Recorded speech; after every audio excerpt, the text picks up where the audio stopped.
और सर्वेयर्स ने कहा अयोध्या में मत लड़ जाना, अयोध्या में मत लड़ जाना, अयोध्या की जनता हरा देगी। और इसीलिए प्रधानमंत्री वाराणसी गए और वहां बच के निकले।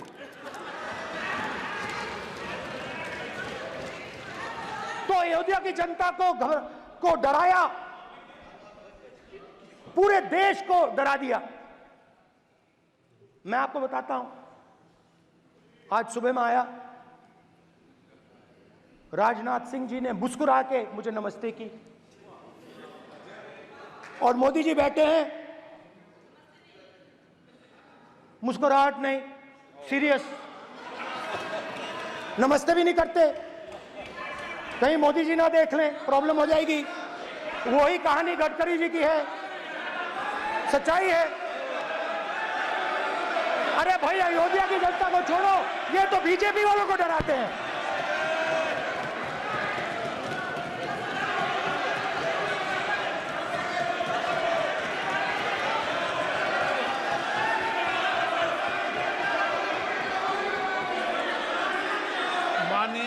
सर क्या है? माननीय एक मिनट, माननीय प्रतिपक्ष के नेता, एक मिनट, माननीय प्रतिपक्ष के नेता, आप सदन के वरिष्ठ नेता हैं। मेरा आपसे आग्रह है कि राष्ट्रपति अभिभाषण पर डिबेट हो रही है, इसकी गरिमा, राष्ट्रपति अभिभाषण की गरिमा रखे ना।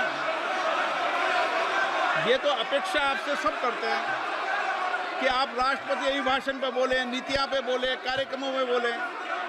अब व्यक्तिगत रूप से नहीं, अगर आप ये उचित मानते हैं क्या? स्पीकर सर, ये उचित है? अगर आपकी पार्टी इसको उचित मानती है तो मुझे कुछ नहीं कहना। Speaker sir. माननीय अध्यक्ष जी, लोकतंत्र ने और संविधान ने मुझे सिखाया है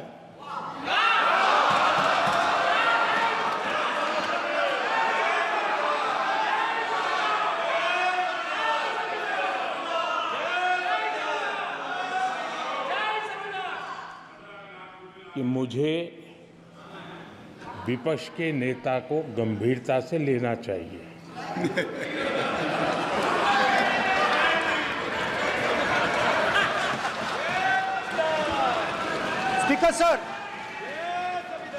स्पीकर सर, आपने कहा कि डिबेट प्रेसिडेंट्स एड्रेस पे होनी चाहिए। ये जो मैंने किया है, अनुराग ठाकुर जी ने अयोध्या की बात की थी, अनुराग ठाकुर जी ने सनातन धर्म पर आक्रमण की बात की थी, इसीलिए मैंने ये किया है। मैं दिखाना चाहता हूं कि अयोध्या में क्या हुआ, अयोध्या की सच्चाई क्या थी। प्रेसिडेंट्स डिबेट में उन्होंने बात उठाई थी, मैंने बात बंद की। प्रधानमंत्री जी को अच्छी लगी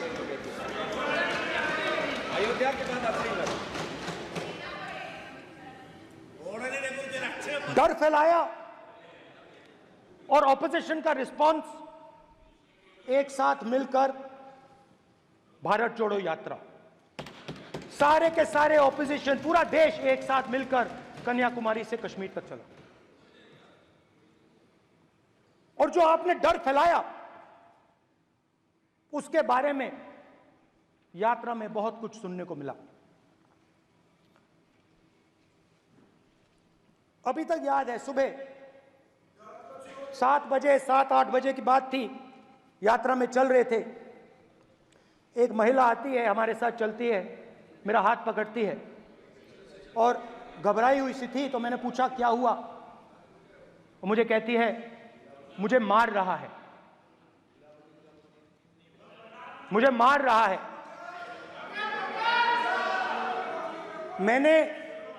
मैंने पूछा कौन मार रहा है, कौन मार रहा है? बेटी बचाओ, बेटी की दुविधा सुनाई नहीं दे रही, बेटी का दर्द नहीं सुनना चाहते, भारत की महिलाओं का दर्द नहीं सुनना चाहते। मैंने पूछा कौन मार रहा है, कहता है मेरा पति मार रहा है। मैंने कहा क्यों? कहती है सुबह का खाना नहीं दे पाई। मैंने कहा क्यों? खरीद नहीं पाई। महंगाई है, महंगाई है, खरीद नहीं पाई, खाना नहीं पका पाई, इसलिए मुझे मार पिट रही है। मैंने कहा बहन क्या करूं, कैसे आपकी मदद करूं? कहती हैं आप कुछ मत कीजिए,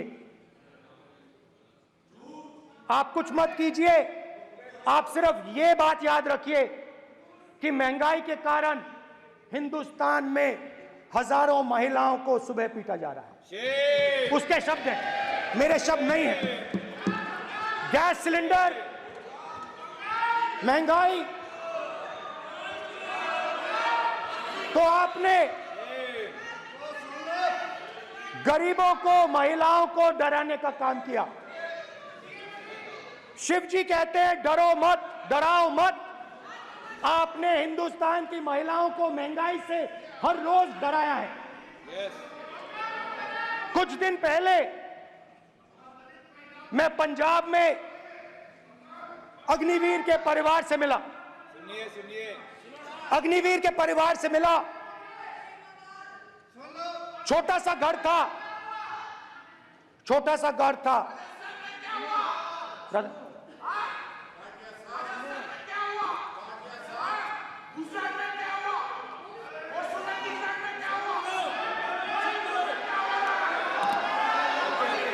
ठीक है सर,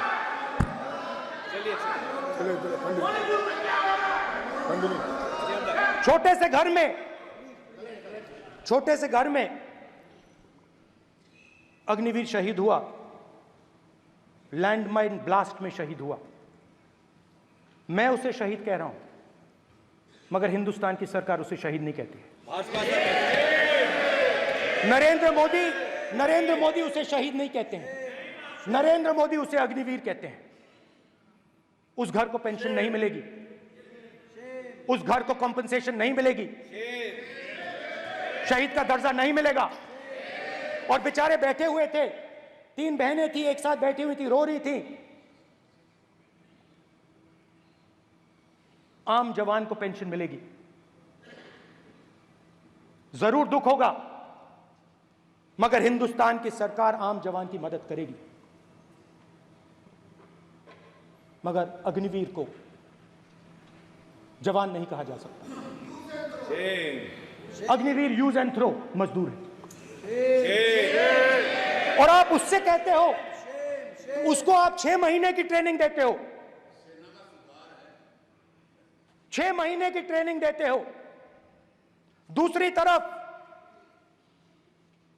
चाइना के जवान को 5 साल की ट्रेनिंग मिलती है, राइफल लेकर उसके सामने खड़ा कर देते हो, उसके दिल में भय पैदा करते हो।